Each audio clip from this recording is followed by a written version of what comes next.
ভৰিৰে খোজকাঢ়িব নোৱাৰে তেওঁ। হাতেৰেও ভালকৈ ধৰিব নোৱাৰে কলম।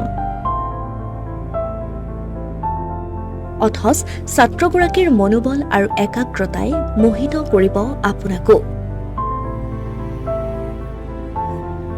ছাত্ৰজনৰ ভৱিষ্যতৰ আশা জানিলে আপোনাৰ মনলৈও আহিব প্ৰেৰণা।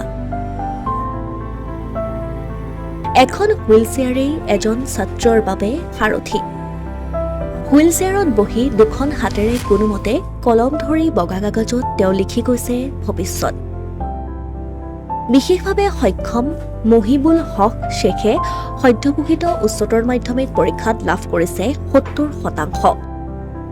আশা কৰা মতে তেওঁ নম্বৰ লাভ নকৰিলে যদিও ইয়াতেই সন্তুষ্ট তেওঁ, কিয়নো দুখন ভৰিৰে খোজকাঢ়িব নোৱাৰে তেওঁ, এখন হাতেৰে কলমটো ধৰিব নোৱাৰে।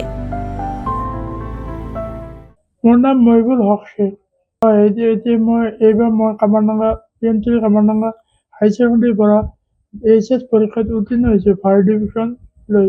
মই 70% পাবলৈ সক্ষম হৈছোঁ, যদিও ইয়াতকৈ বেছি আশা কৰিছিলোঁ, পোৱা নাই। যিমান পাইছোঁ সিমানেই যথেষ্ট। মেট্ৰিকত 73% পাইছিলোঁ আৰু 2টা লেটাৰ পাইছিলোঁ। মই ইংলিছত BA এডমিশ্যন হৈ ইংলিছত PhD কৰি তাৰপিছত চিভিল চাৰ্ভেণ্ট হ'বলৈ বিচাৰিছোঁ। সমাজৰ বিভিন্ন সমস্যাবিলাক দেখি আহিছোঁ। মই সেই সমস্যাবিলাক সমাধান কৰিবলৈ যত্ন কৰিম আৰু দেশৰ কাৰণে উন্নতি সাধন কৰিবলৈ চেষ্টা কৰিম। হুইলচেয়াৰত বহিয়েই ভৱিষ্যতে এগৰাকী প্ৰশাসনিক বিষয়া হৈ দেশ তথা সমাজৰ সেৱা কৰিব বিচাৰে তামাৰহাটৰ PM শ্ৰী কামানডাঙ্গা উচ্চতৰ মাধ্যমিক বিদ্যালয়ৰ এইগৰাকী ছাত্ৰ মহিবুল হক শ্বেখে। উঠি অহা ছাত্ৰ ছাত্ৰীসকললৈ উদ্দেশ্যি শাৰীৰিকভাৱে সক্ষম এই ছাত্ৰজনে দিলে এক সুন্দৰ বাৰ্তা। শিক্ষাক্ষেত্ৰত মোৰ কোনো শাৰীৰিক অক্ষমতাই বা কোনো মানসিক অক্ষমতাই বাধা দিব নোৱাৰে, সেইটো মোৰ নিজে প্ৰমাণ। আৰু মই ভৱিষ্যতে এজন চিভিল চাৰ্ভেণ্ট হ'বলৈ চেষ্টা কৰি আছোঁ আৰু চেষ্টা কৰিম সদায়, আৰু এজন দেশৰ ভাল নাগৰিক হ'বলৈ চেষ্টা কৰিম। মই তেওঁলোকক আহ্বান জনাওঁ যে তোমালোকে এতিয়া নতুন কুৱেশ্যন পেটাৰ্ণ আহিছে, তোমালোকে মুখস্থ বিদ্যাত অকলে গুৰুত্ব নিদিবা, অলপ আণ্ডাৰষ্টেণ্ডিঙত গুৰুত্ব দিবা, অলপ বুজি পেলাই কুৱেশ্যনবিলাক ছল্ভ কৰিব চেষ্টা কৰিবা, আৰু মেইন বুকটো ভালদৰে ৰিডিং কৰিবা, তাৰ পৰা নিজে শ্বৰ্ট কুৱেশ্যনবিলাক বাহিৰ কৰি নিজে পঢ়িবলৈ চেষ্টা কৰিবা।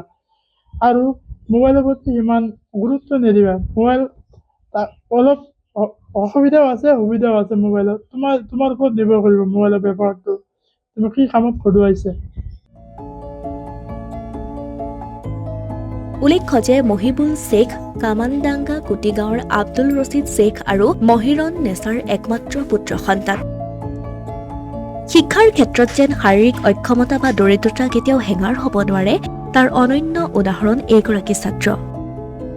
উচ্চ মাধ্যমিক শিক্ষাতো তেওঁ 73% লাভ কৰিবলৈ সক্ষম হৈছিল। তেওঁৰ মতে ৰাজ্যত যিসমূহ শাৰীৰিকভাৱে সক্ষম ছাত্ৰ ছাত্ৰী আছে তেওঁলোকক চৰকাৰে অধিক সুবিধা প্ৰদান কৰি শিক্ষাৰ ক্ষেত্ৰত আগুৱাই যোৱাত সহায় কৰিব লাগে। চৰকাৰে আচলতে তেওঁলোকক বিভিন্ন আঁচনিৰে সহায় কৰিব লাগে, যেনেকুৱা অৰুণোদয় আঁচনি, বিভিন্ন স্কলাৰশ্বিপৰ জৰিয়তে তেওঁলোকক সহায় কৰিব পাৰে। অসমীয়া প্ৰতিদিন ডিজিটেল সংবাদ তামাৰহাট।